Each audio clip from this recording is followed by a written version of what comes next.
رہے ہیں کی نیوز ایچ ڈی، میں ہوں حارث علی شاہ گیلانی۔ چلتے ہیں آج کی اہم خبروں کی طرف۔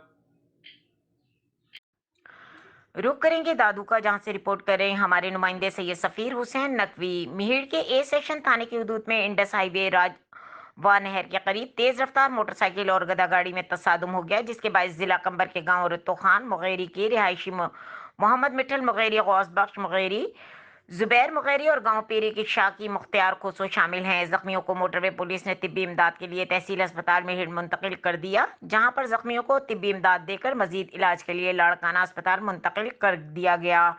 زخمیوں میں 3 افراد کی حالت تشویشناک بتائی جا رہی ہے۔ آخری اطلاع ملنے تک واقعے کا کوئی بھی مقدمہ اے سیکشن تھانے میں درج نہیں کیا گیا۔ مزید خبروں اور اپڈیٹس کے لیے ہمارے ساتھ رہیے گا، تب تک کے لیے اپنا خیال رکھیے گا۔ اللہ حافظ۔